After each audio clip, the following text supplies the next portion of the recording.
Hello everyone, कैसे हैं आप सभी अच्छे होंगे। आप लोग जो कि शिक्षा पे ध्यान भी दिए होंगे। देखिए, भारत की श्रृंखला को लगातार हम लोग जो कि पढ़ रहे हैं और लगातार इस श्रृंखला को हम लोग जबरदस्त तरीके से एक एक टॉपिक को हम लोग जो कि रिवाइज की तरह हम लोग एक जबरदस्त तरीके से एकदम फोकस करके पूरे एनर्जी को झोंक रहे हैं एक एक टॉपिकों पे। ठीक है, तो जैसा कि आप देख रहे हैं, जैसे इससे पहले हमने भारत की खनिज संपदा को पढ़ाया था। खनिज संपदा में हमने जैसे कि लौह, मैग्नीज, तांबा, बैक्साइड, सोना, हीरा, चांदी, ठीक है, ये सब पढ़ाया था। तो आज हम पढ़ेंगे एटॉमिक मिनरल्स यानी अणुशक्ति खनिज। अणुशक्ति खनिज के बारे में हम लोग विशेषतर समझेंगे। और अणुशक्ति खनिज के अंतर्गत हम लोग जैसे कि पढ़ेंगे मोनाजाइट, थोरियम, यूरेनियम, एंटीमनी, ठीक है, जीरकम, ये सब बहुत से जो है कि अणुशक्ति यानी एटॉमिक मिनरल्स है। एटॉमिक मिनरल्स के बारे में हम लोग समझेंगे। तो जो महत्वपूर्ण एटॉमिक मिनरल्स है जो परीक्षा दृष्टिगत से हमें लगता है कि इससे क्वेश्चन हमें बनता है, इसके बारे में हम लोग समझेंगे। ठीक है, तो होता क्या है, देखिए एटॉमिक मिनरल्स यानी पहले क्या था कि जो पेट्रोल, डीजल, कोयला ऐसा था ना, तो इससे क्या हुई कि एक सीमित मात्रा में धरातल में क्या है, धरातल के अंदर सीमित मात्रा में, तो हुआ क्या कि देश से जो कोयला था, खनिज जो तेल था, ठीक है, ऊर्जा संसाधन था, इसमें लगातार हमें कमी देखने को मिला। क्या देखने में लगातार कमी देखने को मिला। तो हुआ क्या कि हमें एटॉमिक मिनरल्स की ओर हम लोगों ने जोर दिया। हम लोगों ने क्या किया, एटॉमिक मिनरल्स की ओर जोर दिया और कम खनिज में हमें अच्छा क्या हुआ, इसका अच्छा हमें जो कि ऊर्जा प्राप्त हुआ। ठीक है, अच्छा हमें रिजल्ट देखने को मिला।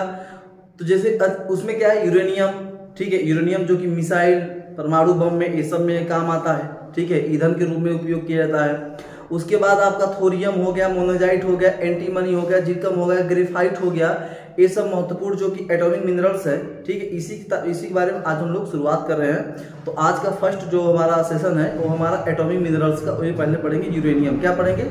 यूरेनियम पढ़ेंगे। यूरेनियम के बारे में हम लोग समझेंगे एकदम जबरदस्त तरीके से, एक महत्वपूर्ण पॉइंट के बारे में हम लोग समझेंगे। ठीक है, तो देश में बिखरती हुई ये सब कोयले, खनिज तेल और ऊर्जा संसाधन देखते हुए हम लोग एटॉमिक मिनरल्स की ओर हम लोगों ने ध्यान दिया। और ध्यान देते हुए कम खनिज में हम लोग अच्छा ऊर्जा प्राप्त कर लिए, अच्छा विद्युत हम लोगों ने प्राप्त कर लिया, अच्छा मिसाइलों का।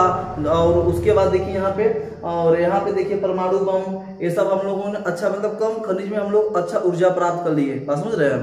तो हमें क्या होता है कि भाई मेरे देखो, कोयला एक सीमित है, तेल भी सीमित है, तो ये सब तो सीमित नहीं है। सीमित है पर उतना नहीं जितना अगर हम यूरेनियम है जो ना, 1 किलोग्राम यूरेनियम होगा तो लगभग उधर 1500 टन कोयला का बराबर होगा। बात समझ रहे हैं? तो हमें यूरेनियम का ही जरूरत पड़ेगा, तो कोयला इतना क्यों हम खर्च करने जाए। ठीक, तो हम लोग शुरू करेंगे यूरेनियम के बारे में। यूरेनियम के बारे में हम लोग समझेंगे, विशेष समझेंगे यूरेनियम। आज का जो टॉपिक मेरा का है यूरेनियम, और यूरेनियम को हम लोग समझेंगे एकदम विस्तार रूप से, जबरदस्त तरीके से। आप हमारे साथ पेन कॉपी लेके बैठिए। ठीक, तो चलो शुरू करते हैं फिर दोस्तों। यह गहरे काले रंग के पिंडों के रूप में पाए जाने वाला धातु खनिज है। अब बात समझिए, यह गहरे काले रंग के पिंडों के रूप में यह पाए जाने वाला एक क्या है, एक खनिज माना जाता है, गहरे काले रंग के रूप में। ठीक है, दूसरी बात समझो, इसकी प्राप्ति धारवाड़ तथा आर्कियन श्रेणी के चट्टानों में पाया जाता है। हमें जो यूरेनियम प्राप्त होती है ना, वो धारवाड़ और आर्कियन श्रेणियों के चट्टानों में हमें यह यूरेनियम प्राप्त होता है। नोट पॉइंट करिए कि धारवाड़ और आर्कियन श्रेणी के चट्टानों में यूरेनियम हमें प्राप्त होती है। ठीक, तो कुछ प्रमुख इसके जो चट्टान है, जैसे कि पेगमेटाइन, क्या है, पेगमेटाइन चट्टान। ठीक है, चट्टान का नाम देखिए मेरे दोस्त, पेगमेटाइन चट्टान, मोनोजाइट चट्टान और चेरोलाइट चट्टान। ठीक है, तो जो धारवाड़ आर्कियन श्रेणी के चट्टान है उसमें 3 प्रमुख चट्टान है। एक चट्टान है पेगमेटाइन, मोनोजाइट और चेरोलाइट। ये 3 प्रकार की चट्टानें हैं जिससे हमें यूरेनियम देखने को मिलता है। ठीक है, इससे प्राप्त होता है, इससे क्या होती है, प्राप्त होती है। ठीक, नोट करिए भाई, यूरेनियम का प्रमुख अयस्क कौन कौन सा है, नोट करो भाई।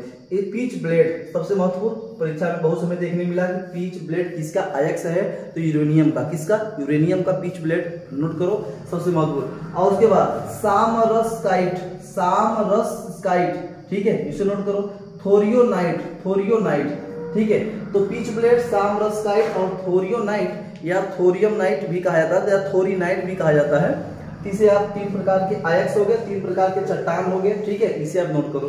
ठीक, दूसरी बात समझो भाई, एक चीज और इसमें है, महत्वपूर्ण चीज क्या है इसमें, एक महत्वपूर्ण है कि यूरेनियम के जो हमारा एक होता है सफेद रंग का यूरेनियम, ठीक है, बहुत अच्छा प्रकार का माना जाता है सफेद रंग के यूरेनियम, इसे मेंटल ऑफ हब कहा जाता है। मेंटल ऑफ हब, यानी हम लोग इसे मेंटल ऑफ हब क्यों कहते हैं? ठीक है, आशा की धातु।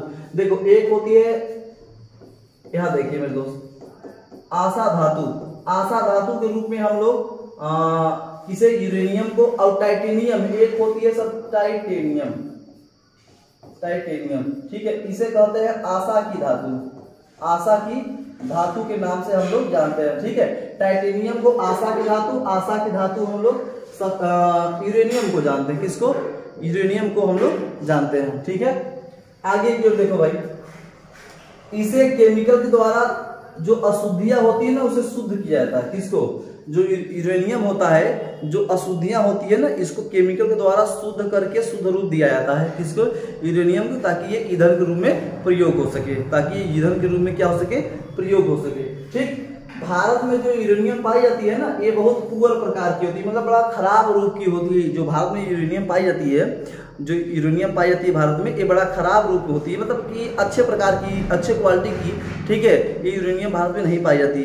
तो देखिए अच्छे प्रकार की यूरेनियम कहाँ कहाँ पाई जाती है, देखिए सबसे पहले देखिए ऑस्ट्रेलिया, लगभग 29% यहाँ पे पाई जाती है। उसके बाद 0.6% यहाँ पाई जाती है कजाकिस्तान में। उसके बाद देखिए फर्स्ट ग्रुप में ऑस्ट्रेलिया में, विश्व में देखा जाए तो यूरेनियम सबसे आगे कौन है, ऑस्ट्रेलिया। दूसरे नंबर कौन है आपका कजाकिस्तान, तीसरे पर रसिया, चौथे पर कनाडा, पांचवें पर नाइजर, ठीक है। ऑस्ट्रेलिया, कजाकिस्तान, रसिया, कनाडा, नाइजर, ये 5 ऐसे देश हैं जो यूरेनियम में अग्रणी है, क्या है, यूरेनियम में अग्रणी है, ठीक। दूसरी बात समझो, आओ भाई, हमें उम्मीद है कि आपको समझ में आ रहा है, ठीक। यूरेनियम हम लोग आज पढ़ रहे हैं एटॉमिक मिनरल्स, यानी हम लोग अणु शक्ति खनिज के बारे में समझ रहे हैं, जिससे क्या होते हैं, ईंधन, मिसाइल, परमाणु बम, ये सब निर्माण किए जाते हैं, उसी के बारे में पढ़ रहे हैं। यूरेनियम सबसे खतरनाक चीज होती है, आइए अभी हम बताते हैं आपको। झारखंड में एक जादूगोंडा है जो शिव भूमि है, यूरेनियम के लिए सुप्रसिद्ध है। भारत में है जादूगोंडा, भारत में क्या है, जादूगोंडा, और ये जादूगोंडा कहाँ है, भारत के झारखंड में है, कहाँ है, झारखंड में। ये यूरेनियम के लिए सुप्रसिद्ध है, क्या है, यूरेनियम के लिए सुप्रसिद्ध माना जाता है झारखंड का जादूगोंडा, ठीक है। आइए, यूरेनियम का उपयोग फोटोग्राफी, मिश्र धातु, छोटी गोलियां, परमाणु बम और मिसाइल बनाने में किया जाता है। तो बड़ा ध्यान समझो कि फोटोग्राफी में, मिश्र धातुओं में, छोटी छोटी गोलियां बनाने में और परमाणु बम बनाने में और मिसाइल बनाने में इसका क्या की जाती है, यूरेनियम का उपयोग किया जाता है, यूरेनियम का उपयोग किया जाता है, ठीक है। दूसरी बात, यूरेनियम 235 का उपयोग परमाणु संयंत्रों द्वारा ईंधन के रूप में किया जाता है। आप बड़ा ध्यान समझो, यहाँ थोड़ा सा समझाने लायक है, आप समझिए इसे जबरदस्त तरीके से, ठीक। देखिए हमने बताया कि जो यूरेनियम 235 का उपयोग परमाणु संयंत्रों में ईंधन के रूप में की जाती है। तो देखिए जो थोरियम होता है, जो थोरियम होता है 232, ठीक है, इस पे यूरेनियम का क्या की जाती है, यूरेनियम का बौछार किया जाता है। तो यूरेनियम का जब बौछार किया जाता है तो ये बनता है थोरियम 233, क्या बनता है, थोरियम 233, ठीक है। और जब इसका बौछार इस पे किया जाता है तो इसके बाद एक किसमें होता है, यूरेनियम 233 में। ये यूरेनियम 233 परावर्तित होती है, क्या होती है, परावर्तित होकर बनता है यूरेनियम, क्या बनता है, यूरेनियम, यूरेनियम, यूरेनियम 233, ठीक है। अब थोरियम 232 का के ऊपर हम लोग यूरेनियम का बौछार जब कराते हैं तो वो किसमें बनता है, यूरेनियम 233 में, ठीक है। जब यूरेनियम 233 परावर्तित होकर विखंडों के रूप में क्या बन जाती है, यूरेनियम 233 बन जाती है। और यही यूरेनियम 233 और जो 235 है, ठीक है, 235 है, यह ईंधन के रूप में कार्य होता है, क्या, ईंधन के रूप में कार्य किया जाता है, ईंधन के रूप में उपयोग किया जाता है, ठीक, समझ में आ रहा होगा, ठीक है। चलिए, तो यह बताया 235 का परमाणु संयंत्र ईंधन के रूप में। देखिए यूरेनियम के द्वारा पानी को गर्म करके उसके भाप बनाई जाती है। यूरेनियम की जो पानी होती है ना, यूरेनियम से उसको गर्म किया जाता है, उसका भाप बनाया जाता है। इसी भाप का उपयोग बिजली बनाने में की जाती है। अभी हम बताएंगे कि बिजली कैसे बनती है यूरेनियम से। कोयले से पहले बनती थी, अब जो कि एटॉमिक मिनरल्स आ गए हैं, इससे बिजली उत्पादन हो रही है, ठीक है। तो हमें फायदा कहेंगे, नहीं हमें फायदा है, ठीक है, हमें प्रॉफिट हो रही है। तो सुनिएगा कि जो जल होती है, जल को यूरेनियम से क्या कहती है, गर्म की जाती है। और जब गर्म की जाती है तो उसके भाप को हम लोग किसके उपयोग में करते हैं, बिजली उपयोग में करते हैं, बिजली उत्पादन के उपयोग में किया जाता है, जल के भाप को, ठीक है। दूसरे यूरेनियम 238 का उपयोग चट्टानों का उम्र, देखो जो चट्टान होता है ना प्राचीन, जैसे अरावली पर्वत हो गया, ये सब प्राचीन एकदम पर्वत है। तो इनका जो चट्टाने ना, इनका उम्र पता कैसे लगाते हैं हम लोग, यूरेनियम 238 से, ठीक है। उसका केरल तमिलनाडु के जो समुद्र तटीय वाले क्षेत्र है ना, यहाँ पे मोनोजाइट, यहाँ लिख लो भाई, मोनोजाइट, जो मोनोजाइट बालू होती है ना, उसमें भी यूरेनियम कहीं कहीं देखने को मिलता है, ठीक है।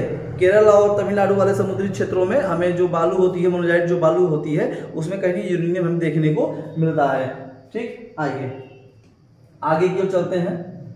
तो हम लोग अब चलेंगे, यहाँ देखिए अब यूरेनियम का हम लोग आप थोड़ा फिगर की ओर चलेंगे, ठीक है। फिगर की ओर चलेंगे, फिगर को थोड़ा बड़ा करेंगे, ठीक।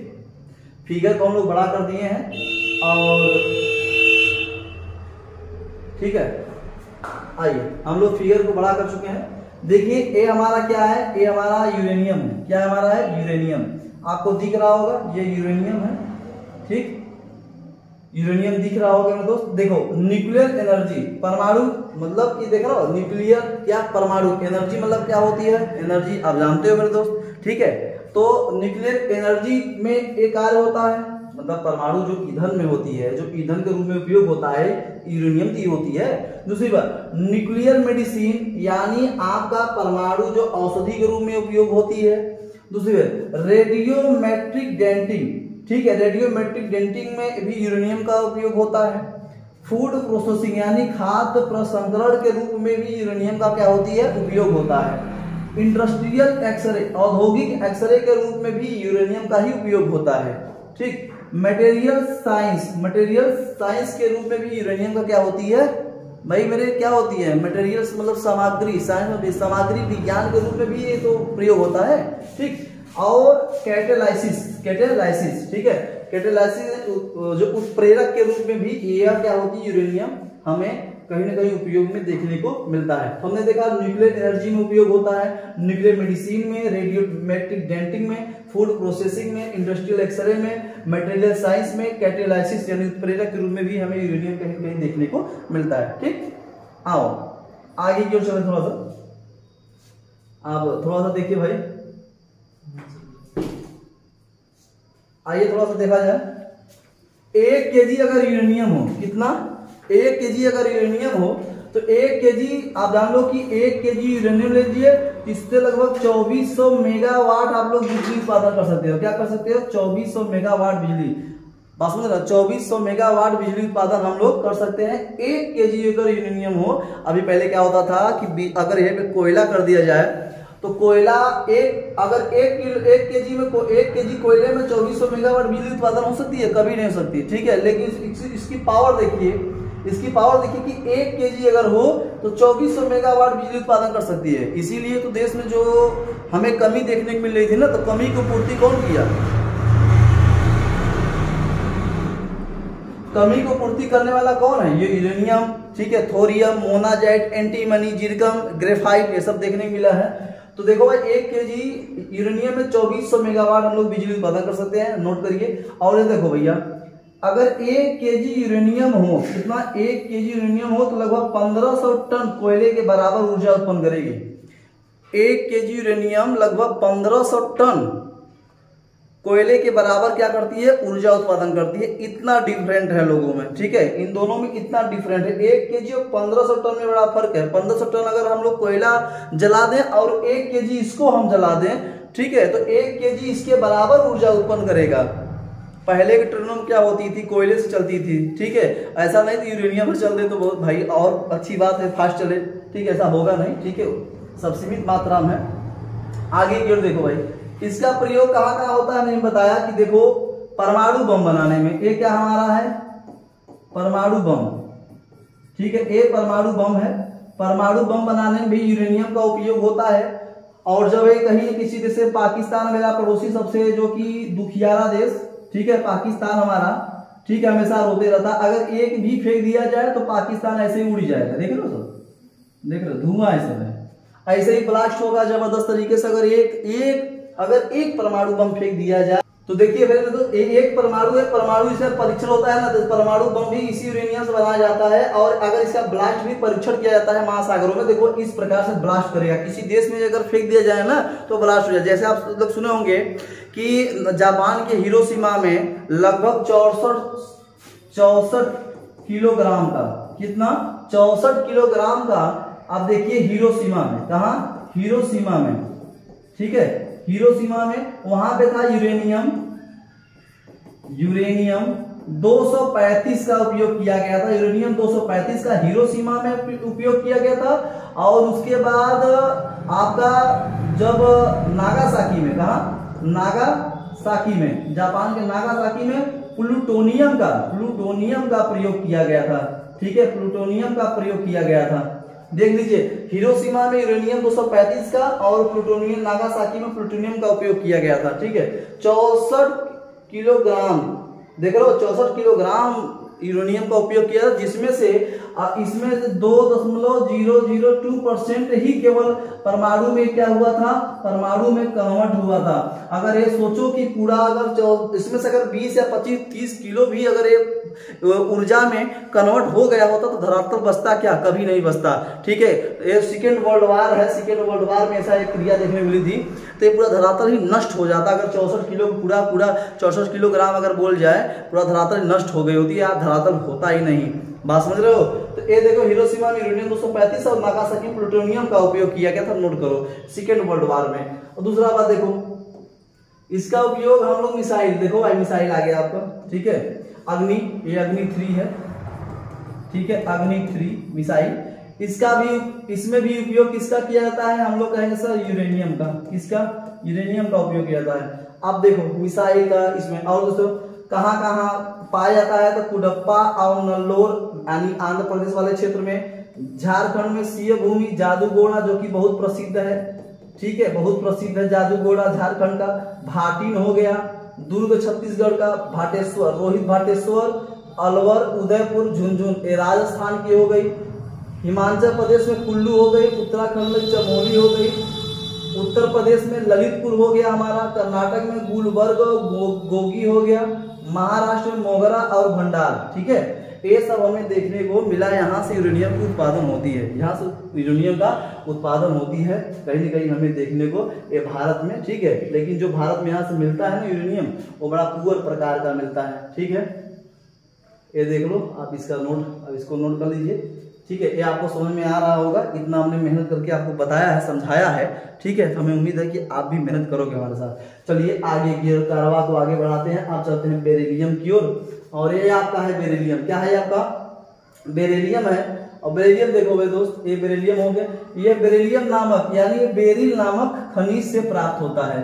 बेरिलियम जो होता है बेरिल नामक खनिज से प्राप्त होता है, इसकी यह आग्नेय चट्टानों से भी प्राप्त होता है, यानी समझो बेरिल नामक खनिज हो गया, और चट्टान पूछे तो आग्नेय प्रकार की चट्टान से प्राप्त होती है, ठीक।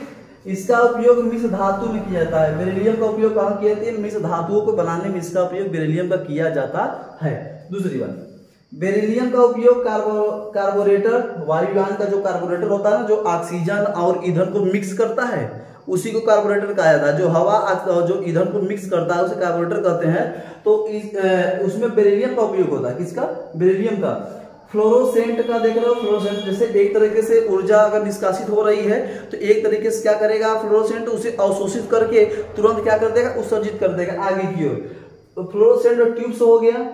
नियान जो आप जानते हो, नियान गैस सिग्नल के रूप में प्रयोग किया जाता है, इसमें बेरिलियम होता है। साइक्लोट्रॉन भी, मिसाइल में भी बेरिलियम का उपयोग की जाती है। उच्च गति वाले वायुयान में, विमान में भी इसका प्रयोग की जाती है, और अंतरिक्ष यान में भी इसका प्रयोग की जाती है, ठीक है, बेरिलियम का। आइए आगे को चलते हैं। कंप्यूटर और मोबाइल के उपकरण बनाने में बेरिलियम का उपयोग किया जाता है। यह सबसे अधिक तांबा, एल्युमिनियम, मैग्नीशियम व निकिल के साथ मिश्र होती है, यानी मिश्रण होती है। किसके साथ, तांबा, एल्युमिनियम, मैग्नीशियम और निकिल के साथ सर्वाधिक क्या होती है, मिश्रित रूप में पाई जाती है, ठीक। बहुत ज्यादा नहीं है इसमें बेरिलियम में। आओ हम देखते हैं बेरिलियम को। ये देखो मेरे दोस्त, ये बेरिलियम का आपका फिगर देख रहे हो, ये सब बेरिलियम का फिगर है। इसका भी उपयोग हमें देखने मिसाइल में देखने को मिला है, अंतरिक्ष यान में, उच्च गति वाले वायुयान में देखने को मिला है। ठीक है, इसे बेरिलियम है। ठीक, और ये कहाँ कहाँ पाई जाती है? झारखंड के कोडरमा और हजारीबाग वाले क्षेत्र में, आंध्र प्रदेश के नेल्लोर में, और तमिलनाडु के कोयम्बटूर वाले क्षेत्र में, और राजस्थान के डूंगरपुर, अजमेर, बांसवाड़ा, उदयपुर। ठीक है, डूंगरपुर, उदयपुर, बांसवाड़ा और डूंगरपुर हो गया, अजमेर, इन सब क्षेत्रों में हमें बेरिलियम देखने को मिलता है। ठीक है, हमें उम्मीद है कि आपको ये बातें समझ में आ रही हैं। ये बेरिलियम हो गया, देख रहे हो मेरे दोस्त। आइए आगे की ओर चलते हैं हम लोग तीसरे की ओर, और तीसरे को भी हम जबरदस्त तरीके से हम लोग पढ़ेंगे। ठीक है, फिगर के साथ समझा रहे हैं आपको, हमें उम्मीद है कि आपको समझ में आएगा भी। ठीक है, और जबरदस्त तरीके से आएगा, और आने का आपको सिखाने का हमारा कर्तव्य कि आपको आए, आप लोग और सीखिए और ज्ञान आपका बढ़े। तो हम पढ़ेंगे थोरियम। क्या पढ़ेंगे? थोरियम। ठीक है, थोरियम के बारे में। भारत विश्व में सर्वाधिक थोरियम उत्पादक देश है। पूरे विश्व में सर्वाधिक थोरियम कौन उत्पादन करता है? भारत। कौन करता है? भारत। Note point. इसके अंतर्गत थोरियम नाइट, एलेनाइट, मोनाजाइट खनिजों का भी शामिल किया जाता है। यानी कहने का आशा है कि इसके अंतर्गत थोरियोनाइट, एलेनाइट और मोनाजाइट जैसे खनिज भी शामिल किए जाते हैं थोरियम में। ठीक है, प्रीकैम्बियन यानी प्रीकैम्बियन, यहाँ प्रीकैम्बियन है। प्रीकैम्बियन काल में चट्टानों के नष्ट होने के जो चूड़ होते हैं, यानी हम ये कह सकते हैं कि प्रीकैम्बियन काल में जो चट्टानें थी, चट्टानों के नष्ट होने से, टूटने फूटने से जो चूड़ बना है, उसी चूड़ से क्या बनी हुई है? हमारा थोरियम बना है। क्या बना है? थोरियम बना है। ठीक है, देश में थोरियम का पूर्ण अभाव है। सॉरी, देश में थोरियनाइट, जो यहाँ पे लिखा है थोरियोनाइट, तो थोरियनाइट का देश में पूर्ण अभाव है। थोरियनाइट नहीं, थोरियम नहीं, थोरियनाइट। थोरियनाइट एक खनिज है जो इसके साथ मिलता है, थोरियम के साथ। इसका पूर्ण अभाव है मेरे भारत में, यानी भारत में नहीं पाई जाती, बल्कि एलेनाइट और मोनाजाइट भी एक कम मात्रा में, यह कम मात्रा में भी प्राप्त होता है। थोरियनाइट एकदम पूर्ण अभाव है, लेकिन दो जो खनिज है इन कम मात्रा में भारत में देखने को मिलता है। ठीक है, और देखिए यहाँ पे ये राजस्थान में, झारखंड में, आंध्र प्रदेश और तमिलनाडु वाले क्षेत्रों में थोरियम देखने को मिलता है। ठीक, और देखो मेरे दोस्त, यह परमाणु ऊर्जा उत्पादन करने में, जो परमाणु ऊर्जा होती है ना, उसके उत्पादन करने में थोरियम का उपयोग, यूरेनियम थोरियम का उपयोग की जाती है। कैमरे के लेंस बनाने में थोरियम का उपयोग की जाती है, और उच्च तापमान के क्रूसिबल बनाने में, उच्च तापमान के क्रूसिबल में थोरियम का उपयोग की जाती है। और देखो, और हम आपको बताना चाहते हैं, देखो थोड़ा सा, जो आपका अभी हमने बताया कि जो थोरियम होता है 232, ठीक है, इसमें यूरेनियम का क्या की जाती है? यूरेनियम का बौछार की जाती है। ठीक है, जब यूरेनियम का बौछार की जाती है तो ये थोरियम किस में बदलता है? तो कहेंगे सर ये थोरियम 233 में बदलता है। ठीक है, और जब 232 से 33 में हुआ, और ये परिवर्तित होती है। क्या होती है? ये परिवर्तित होती है खंडों के रूप में, और बनता है यूरेनियम। क्या बनता है? यूरेनियम। ठीक है, यूरेनियम 233 बन जाती है, और जब यूरेनियम 233 तो ये क्या होती है? ईंधन के रूप में प्रयोग होता है। ईंधन के रूप में क्या होती है? प्रयोग होता है। ठीक, ये थोरियम हो गया। क्या हो गया? थोरियम हो गया। ठीक है, हमें उम्मीद है कि आपको बातें समझ में आ रही है। ठीक है, आगे की ओर हम बात करेंगे, और ऐसे ही जबरदस्त तरीके से हम लोग आपको सिखाने का हम कोशिश करेंगे। एंटीमनी, ठीक, एंटीमनी के बारे में बात करेंगे। इसकी प्राप्ति स्टीव नाइट नामक खनिज से होती है। एंटीमनी की जो उत्पत्ति होती है, जो प्राप्ति होती है ना, वो स्टीव नाइट नामक खनिज से होती है। ये देखो क्या है आपका, ये सिल्वर प्रकार का, सिल्वर रंग का एंटीमनी है, देख रहे हो यहाँ पे। ये बड़ा कठोर होता है, और जो आंखों में सुरमा लगाया जाता है, जो हम लोग कहते हैं काजल, ठीक है, कहते नहीं काजल, तेरे अखियों का काजल, ठीक है, वही वाली बात कर रहा हूँ। ठीक है, सुरमा के रूप में इसका उपयोग होता है। सिल्वर रंग का, चमकदार होता है सिल्वर रंग का, और क्या होती है? चमकदार होती है। ठीक, इसका उपयोग विद्युत तार बनाने में होती है, टूथपेस्ट के ट्यूब बनाने में, आभूषण बनाने में, बंदूक के कारतूस बनाने में एंटीमनी का उपयोग होता है। ठीक, विद्युत तार, टूथपेस्ट के ट्यूब, आभूषण, बंदूक के कारतूस बनाने में इसका उपयोग होता है। इसके सल्फाइड से आंखों में लगाए जाने वाले सुरमा बनाई जाती है। किसके सल्फाइड से? एंटीमनी के सल्फाइड से आंखों में जो सुरमा लगाया जाता है, इसी से बनाया जाता है। ठीक है, इसका उपयोग डायोड बनाने में होती है, जिससे जो भी आप देखोगे डायोड जो बिजली उत्पादन करती है ना, ठीक है, प्रवाहित होती है उसी में। ठीक, और जो यांत्रिक ऊर्जा से विद्युत ऊर्जा में कन्वर्ट करती है। ठीक, आगे की ओर ब्लैक एंटीमनी लाल फास्फोरस जैसा होता है। आप सुनो, जो एक एंटीमनी सिल्वर कलर का होता है, एक एंटीमनी ब्लैक कलर का होता है। तो जो ब्लैक एंटीमनी होता है ना, वो लाल फास्फोरस क्या है, लाल फास्फोरस अगर ऑक्सीजन के संपर्क में आया ना, हवा के संपर्क में आया तो उसमें आग लग जाती है, अपने आप आग लग जाएगी। उसी प्रकार ब्लैक एंटीमनी होती है। ब्लैक एंटीमनी अगर ऑक्सीजन के संपर्क में आया तो अचानक जलने लगती है, अपने आप ही जलने लगती है। बात समझ लो, तो वही बात है, ऑक्सीजन के संपर्क में आने पर क्या होती है, ये जलने लगती है। क्या होने लगती है, जलने लगती है ये एंटीमनी। ये सिल्वर प्रकार का सुरमा, इसी से, इसके सल्फाइड से सुरमा बनाई जाती है। ठीक, तो अभी हमने क्या देखा है भाई, हमने अभी देखा है यूरेनियम के बारे में। यूरेनियम को हम लोग समझा है और जबरदस्त तरीके से हमने आपको समझाया भी है। ठीक है, और हमें उम्मीद है कि आपको ये समझ में आया भी होगा। तो आगे हम पढ़ेंगे मोनाजाइट, ठीक है, ग्रेफाइट, जीरकन, इसके बारे में पढ़ेंगे। अब फिर उसके बाद हम लोग पढ़ेंगे कोयला, पेट्रोल, डीजल, ठीक है, इसके बारे में हम लोग समझेंगे। ठीक है, तो बस आज के लिए दोस्त इतना, दीजिए मेरा जय हिंद।